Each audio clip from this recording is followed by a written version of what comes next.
Ya, saya bersyukur sekali ketika saya dihubungi untuk kita sharing firman Tuhan. Tidak ada yang lebih dari saya. Kita semua sama. Yang kita buka adalah Alkitab yang kita pegang. Dan kita menyampaikan sesuatu yang bisa membuat kita lebih kuat di dalam Tuhan. Karena firman Tuhan berkuasa. Katakan amin. Firman Tuhan kuat dan berkuasa. Baik, sekali lagi saya ucapkan terima kasih. Dan mari kita melihat di dalam kitab Perjanjian Lama. Kita membuka di dalam kitab Ulangan pasal yang ke-6. Kitab Ulangan pasal 6 ayat 1 sampai ayat yang ketiga. Lembaga Alkitab Indonesia memberikan judul perikop, kasih kepada Allah adalah perintah yang utama. Kita baca dalam nama Tuhan Yesus Kristus pada hitungan yang ketiga. 2, 3. Inilah perintah, yakni ketetapan dan yang aku ajarkan kepadamu atas perintah Tuhan Allahmu, untuk dilakukan di negeri mana kamu pergi untuk menduduki, supaya seumur hidupmu engkau dan anak cucumu takut akan Tuhan Allahmu dan berpegang pada segala ketetapan dan perintahnya yang kusampaikan kepadamu, dan supaya lanjut umurmu.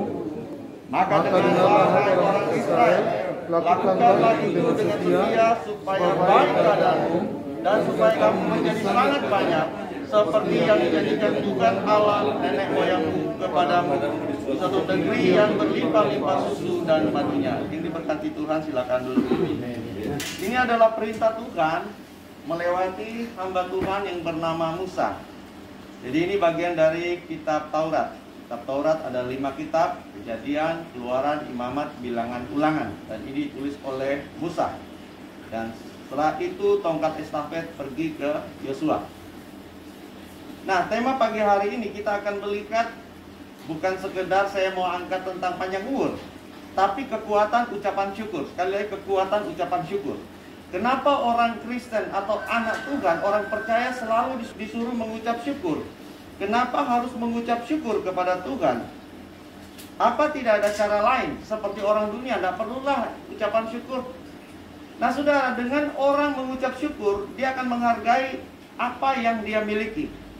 Seperti misalnya orang mempunyai satu benda, walaupun benda itu sudah tua, ya, sudah mati, atau benda hidup, ya. Benda mati saya katakan pertama.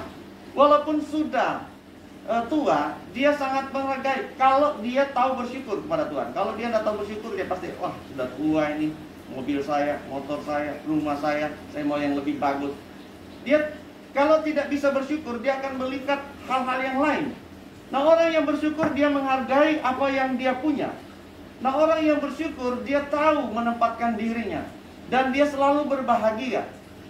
Dalam ilmu kesehatan, kalau orang tahu bersyukur itu, maka akan muncul hormon yang disebut dengan hormon endorfin yang menyebabkan dia bahagia. Kalau yang tidak tahu bersyukur seperti apa? Dia akan selalu dalam hidup stres, tertekan dan sebagainya. Karena dia memandang sekelilingnya, orang lain kok bisa, saya tidak bisa, dan seterusnya dan seterusnya. Maka akan muncul hormon kortisol yang membuat stres dan akhirnya menimbulkan banyak penyakit dalam tubuhnya. Nah, orang yang tahu bersyukur adalah, saya mengatakan dia adalah ciri anak Tuhan. Haleluya.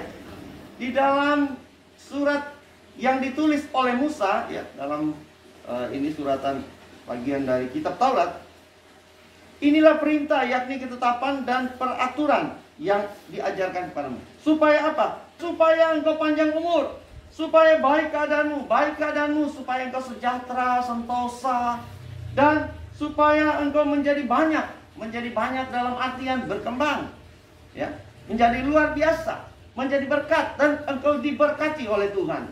Nah, bagaimana itu bisa terjadi? Kalau melakukan firman Tuhan, kalau setia kepada firman Tuhan.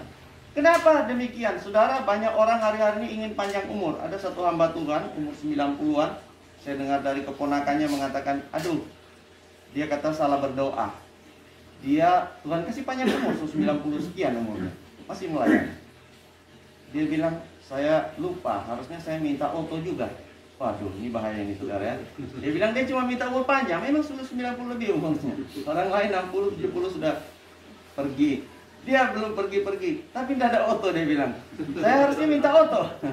Nah, jangan seperti itu, saudara. Bersyukurlah kalau kita masih bisa hidup, bernafas, dan bergerak. Bisa melakukan aktivitas. Itu adalah harta yang terbesar. Berapa banyak orang yang punya harta yang tidak bisa berbuat apa-apa? Berapa banyak orang yang punya kekayaan tapi dia tidak hidup dalam pelayanan? Bersyukurlah. Saya bersyukur sekali dan selalu ikuti full gospel atau doa, komunitas doa pagi. Luar biasa ya. Bangun pagi, datang berdoa. Ini tidak gampang. Tapi kalau Bapak Ibu Saudara bisa lakukan, ingatlah bahwa ada upah yang besar menanti saudara. Ini akan, euforianya akan dilihat oleh orang banyak. Bahwa, oh, luar biasa komunitas ini ya. Ada satu persatuan, ada satu kesatuan ya. Ada persaudaraan yang akrab di dalamnya ya. Bisa ada satu kata sepakat untuk bisa datang untuk ibadah, untuk memuliakan Tuhan. Ini luar biasa. Dan sudah berjalan 3 tahun. Ini jalan tahun keempat ya. Nah, saya ingat sekali, tahun pertama saya juga menyampaikan firman Tuhan, tahun kedua juga, tahun ketiga juga, walaupun secara virtual. Nah, biarlah terus dalam Tuhan. Baik, kita melihat firman Tuhan. Bagaimana supaya orang itu bisa panjang umur? Alkitab mengatakan banyak hal. Yang pertama dikatakan takut akan Tuhan. Di sana dikatakan takut akan Tuhan, ayat 2. Seumur hidupmu engkau, anak cucumu takut akan Tuhan. Takut akan Tuhan. Saya tidak uraikan panjang lebar, saudara tahu. Takut akan Tuhan bukan berarti takut seperti orang takut dengan tidak memakai helm ketemu dengan polisi ya. Komunitas ini ada polisi. Wah, ada polisi dia ketakutan. Bukan seperti itu. Di dalam Mazmur pasal 2 ayat 11 dikatakan, beribadahlah kepada Tuhan dengan takut dan gentar. Ciumlah kakinya dengan gemetar. Takut artinya penuh hormat kepada Tuhan. Bagaimana sikap kita kepada Tuhan? Di jalan, di rumah, di kantor. Bagaimana sikap kita? Apakah kita ada keadilan? Apakah kita sungguh-sungguh melakukan firman Tuhan atau tidak? Banyak orang jago di mimbar, banyak orang pintar bicara hari-hari ini, tapi kehidupannya tidak berkenan kepada Tuhan. Sana sini dia berdusta, sana sini dia menyakiti hati orang, sana sini dia merendahkan orang lain, seakan-akan dia paling hebat di dunia. Saudara, saya mengatakan bahwa kesombongan ada 3 area. Mungkin orang mendefinisikan banyak, tapi paling tidak ada 3. Yang pertama, orang sombong dengan kekayaan. Dia kaya, hal materi dia punya. Kecenderungannya sombong, tidak semua. Tapi dalam Tuhan dia pasti tidak sombong. Amin. Yang kedua, sombong pendidikan. Dia merasa dirinya paling berpendidikan tinggi, punya jabatan, punya koneksi dan sebagainya. Dia sombong. Tapi ada kesombongan yang tidak kelihatan. Itu banyak di dalam gereja, saudara. Dia merasa dia paling banyak menyumbang, dia paling banyak memberi, dia paling banyak melayani, dia paling merasa paling luar biasa. Nah, ini kesombongan yang dibenci oleh Tuhan. Apapun bentuknya, Tuhan membenci kesombongan. Dan kesombongan, kata firman Tuhan, awal dari kehancuran. Jika orang sombong, maka melihat pasti endingnya kehancuran. Saudara, Tuhan membenci hal itu. Tuhan mau kita tulus dalam melayani Tuhan. Saya banyak melihat dalam pelayanan saya, begitu banyak bahkan hamba Tuhan yang dikatakan dipakai Tuhan, tapi kehidupannya tidak sesuai dengan firman Tuhan lagi. Ya saudara, mari kita melihat bahwa apa yang Tuhan mau dalam hidup kita selalu berkenan kepada Tuhan. Amen. Dengan doa, datang di bawah kaki Tuhan. Maka hari lepas hari hidup kita makin dibaharui, ya, makin diproses menjadi sesuatu yang indah di hadapan Tuhan, yang berkenan kepada Tuhan. Yang mana yang Tuhan mau? Yang pertama adalah takut akan Tuhan dan hidup menurut jalan Tuhan. Satu ketika firman Tuhan datang kepada Salomo, ya, dikatakan engkau akan diberkati, engkau akan dituntun oleh Tuhan kalau hidupmu sama seperti yang ayahmu lakukan, yaitu Daud. Jadi hidup menurut apa yang Tuhan mau. Kemudian berpegang kepada firman Tuhan. Banyak orang tidak berpegang kepada firman Tuhan hari-hari ini. Saya banyak melihat hal itu, saudara. Jadi bukan hanya jemaat, hamba Tuhan yang berpredikat sudah lama melayani Tuhan, sudah mulai tidak berkenan. Baik melalui perkataan, perbuatan, juga pengajarannya, ya, tidak lagi sesuai dengan firman Tuhan. Yang lain dikatakan hormati bapak ibumu. Banyak sekali ayat ini, saudara. Untuk panjang umur, lakukan firman Tuhan. Untuk panjang umur, hormati orang tua. Untuk panjang umur dikatakan hatinya harus melekat kepada Tuhan. Nah, orang yang melekat hatinya kepada Tuhan, tentu bukan hanya seperti katakan dekat biasa, Tetapi orang yang dekat dengan Tuhan adalah orang yang sungguh-sungguh. Dia menghormati Tuhan, ya, dia mengasihi Tuhan, dia rindu kepada Tuhan. Saudara, ada satu cerita di tahun 2011, ya, ada seorang nelayan di daerah Amerika Selatan, Rio de Janeiro. Dia menyelamatkan seekor burung penguin karena terjebak dalam tumpahan minyak di laut. Karena dia kasihan, dia rawat. Kira-kira 11 bulan dia rawat penguin itu. Akhirnya penguin itu bisa hidup baik-baik, tumbuh bulu yang baik, dan akhirnya dia melepaskan penguin itu. Ketika dia melepaskan penguin itu, temannya bilang, aduh sayang, kamu sudah piara sekian lama, sudah sayang, sudah menjadi kesayangan bagi dia. Tapi dia katakan dia tidak bisa hidup di sini, dia harus ada kumpul dengan komunitasnya. Jadi dilepas. Apa yang terjadi? 1 tahun kemudian penguin itu datang. Dia harus melewati 8.000 km, kira seperti itu, untuk menemui siapa yang pernah menyelamatkan dia. Dan bercengkrama mereka dalam beberapa hari, kemudian penguin itu pergi. Tahun depan dia datang lagi. Nah, saudara yang terkasih, ini kisah nyata. Bagaimana dengan saya dan saudara? Kerinduan kita, tadi dikatakan hatinya melekat kepada Tuhan. Apakah kita rindu seperti halnya penguin ini kepada penolongnya? Tuhan Yesus sudah menolong saya dan saudara. Tuhan Yesus sudah memelihara kita dengan caranya, walaupun kita tidak lihat. Ya.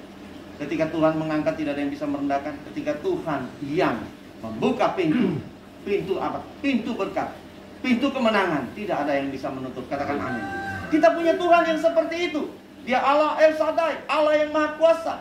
Dia Allah omnipoten, Allah yang Maha Kuasa. Dia Allah omniscience, dia Maha mengetahui apa saja yang kita kerjakan. Tidak ada yang tersembunyi. Tidak bisa berdusta di hadapan manusia, tapi di hadapan Tuhan tidak bisa.